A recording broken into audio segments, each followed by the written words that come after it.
Whiplash, come here immediately. Yes, Skeletor?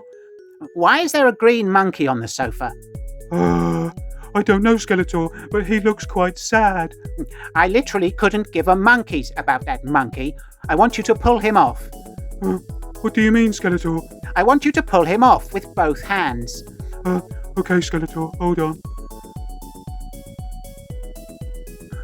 Okay, Skeletor, I'm pulling the monkey off now. Good, pull him off properly. I am, Skeletor, I'm pulling him off. Pull him off to completion. I am, Skeletor. He's gone, Skeletor. Is that okay? Yes, now, Whiplash, Yes, Skeletor? get out of my sight before I beat you. Yes, Skeletor. Right. Greetings! I am Skeletor, and welcome back to SkeleTalk, the series where I answer your questions. It's the internet's best-kept secret. Right, Retro Toy Guy Sai kicks things off with a two-part question from the depths of his troubled mind. He asks, on the toilet, in the bath, or hiding in a kitchen cupboard disguised as a member of ABBA, which is the best place to develop a nut allergy? Well, on the toilet is the best place to develop a nut intolerance, but you ask about an allergy. The best time and place to discover this is right in the middle of a long aeroplane flight, preferably whilst flying over a vast ocean. This will ensure maximum alarm for the flight attendants, maximum disruption to the flight as the plane will be forced to divert to the nearest airport, and maximum delays for the other passengers, who will be furious that your inconsiderate anaphylaxis has ruined their vacations. If you are able to develop explosive diarrhea at the same time, it will probably trigger a spate of vomiting among your fellow travellers and would turn a good day into a great one. And Sai also asks, which nut suffers from the most allergies? Well, peanuts and tree nuts cause the most allergies, but nuts do not themselves suffer with allergies because they are nuts, as, sir, are you. This reminds me of the time Evil Lynn caught me thrusting my penis into a bag of honey-roasted cashews, and I told her I was exfoliating my willy, but she told me I was fucking nuts.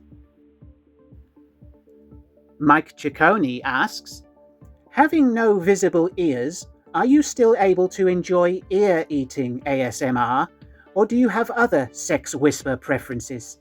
Well, Mike, I do not enjoy any kind of ASMR because I suffer with misophonia, and many sounds make me unreasonably angry.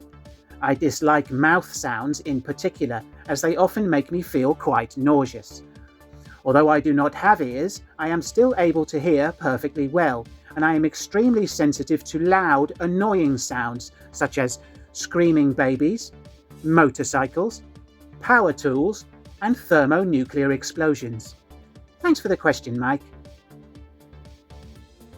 First-rate ninny Gerard O'Connor calls me a dope for disliking REM, a matter of which he is mistaken.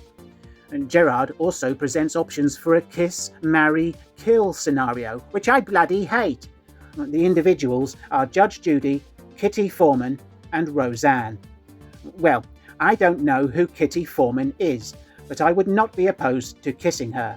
I guess that means I would have to marry Roseanne, but at least she would keep me entertained with her sense of humour. Judge Judy would draw the short straw, and I would personally facilitate her destruction. Right, any further questions in the kiss, marry, kill format will be ignored and or met with an acerbic response. You have all been warned. And Gerard, you're a nincompoop. Stephen Gray asks, have you ever had anything heavy fall on your head from a great height? A lump hammer, for example? Yes, I have been struck on the canister several times by falling objects, and I don't like it. In the summer of 1984, I was hit by a bucket of frozen shrimp that had been thrown from an apartment window for reasons I was unable to ascertain. In late 1987, I was squashed by a snooker table, which was thrown from a rooftop in the financial district for reasons I was unable to ascertain. And most recently, in an episode of this show, I was struck by a falling beast man who had been swinging from the ceiling fans for reasons I was unable to ascertain. None of these events have affected me permanently because my skull is incredibly thick. Thanks for the question, Stephen. Daniel Herrin asks, does the nighttime action Evil Lynn have squirting or thigh-hugging action features? No, Daniel, this is a family show, you fucking lunatic. But thank you for the question. Dong So Long writes, I like funny smells. What's your favourite smell? Oh, easy. The smell of freshly baked bread. No, vanilla. Or cinnamon.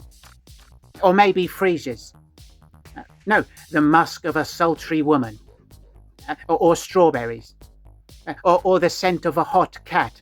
Skeletor, What, Whiplash? you're just listing different smells.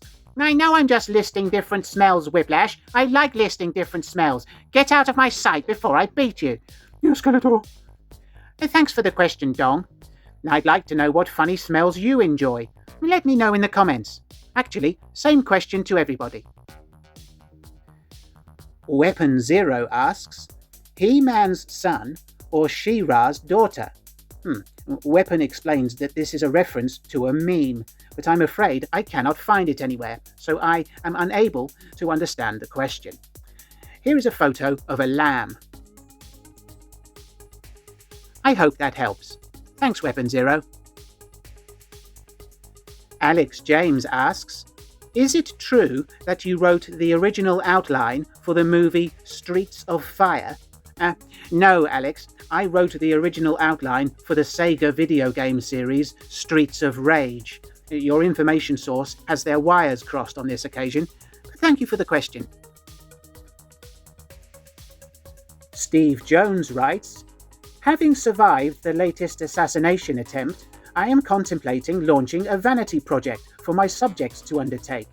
Do you have any suggestions? Yes.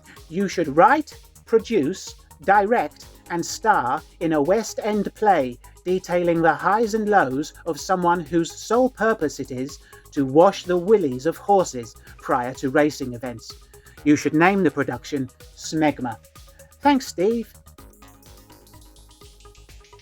Andrew asks, have you tried to recruit the muscle figures Monkey Boy got? They are small but mighty. I could see them overwhelming He-Man and his forces. That's a great idea, Andrew. Hold on. Monkey Boy! Monkey Boy! What do you want, Skeletor? I want you to surrender your muscle army over to me immediately. Refusal is not an option. Okay, you'll have to give me a few moments. It's fine, I'll wait.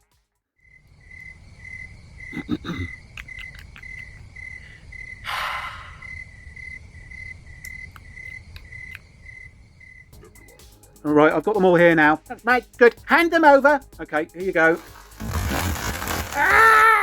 Monkey Boy! What are you doing? This is overwhelming.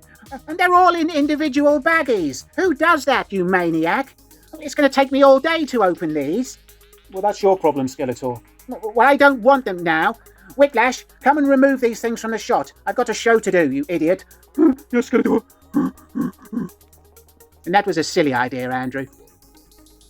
Okay, now that all that mess has been cleared up, Colonel Chrome asks, how many whips could Whiplash lash if Whiplash could lash whips? Well, let's find out. Whiplash, come here immediately. Yes, Skeletor. Right, can you lash whips? Yes, Skeletor. I'm very good at it. Right, okay. How many can you lash? How long are the whips, Skeletor? They're the same length as Indiana Jones's whip. And how much time do I have, Skeletor? You have 4 minutes. I could lash 8 or 9 whips in that time. Skeletor? Yes, Whiplash? Please may I say penis this week? No, you may not. Get out of my sight before I beat you. Yes, Skeletor. Thanks for the question, Colonel Chrome. Jason Raphael Murdoch asks, is there a mystery on Earth that keeps you up at night? Actually, yes. There are many theories on how the Great Pyramids were built and for what purpose, and I'd like to know the answers to these questions. I would also like to know why the site at Göbekli Tepe was buried, and why we like the smell of our own farts but not the farts of others. Thanks, Jason. Soda Cauldron wants to know if I would describe Eternians as shiny, happy people. Yes, I would, but I resent the question. Whiplash, you're doing the next question because I'm going to punch a child. Okay. A cat wants to know if Skeletor could handle Chucky if he attacked Skeletor with a knife. Yes, Cat. Skeletor would knock the stuffing out of him with no problem. Chucky would be no match for Lord Skeletor. Thanks for the question. Right, Whiplash, I'm back now. Get out of my sight before I beat you. Yes, Skeletor. Mimi Rogers wants to know my favourite store. Well, Mimi, I don't shop in stores really. I do most of my purchasing online. My favourite place to shop is eBay. Thanks for the question. Paul Wilson writes, were you aware that they made little models of you and your minions during the 80s and sold them to children? Did you give permission for this? What?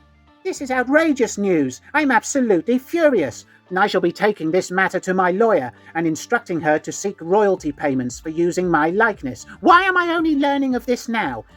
Thank you, Paul, for bringing this to my attention. Lord Malvada has a question, but it is rather long and difficult for me to edit to put on the screen. But it is as follows. Skeletor, would you rather have the ability to talk to animals, but they all speak in sarcastic remarks, or be able to understand any language, but you can only respond in animal noises? Well, both options sound quite fun, but I suppose I'm leaning towards animals with sarcastic remarks. I bet ducks often say hilariously acerbic things, and I'm sure horses are marvellous at taking the piss. And I'd love to have a slanging match with a seagull. Thanks, Lord Malvada. Finally, Reading Movies asks, is this a question? Yes, that is indeed a question. It is an interrogative sentence asking for confirmation about its own nature as a question. And you can take that answer straight to the bank. Thanks, Reading Movies. Right, that's almost the end of the episode. But before I go, I'd like to ask you all a rhetorical question. Why do people often say, I'm speechless, when they are usually anything but? Anyway, thanks for watching. If you enjoyed the episode, why not help me out by giving it a thumbs up and sharing it with your minions? Do subscribe to the channel if you're new around here, and don't forget to leave me a comment, a question, or a telephone call request for next week's show. Right, I'm off to do something private with a ham sandwich. See you next time. Bye! Get out of my sight before I beat you.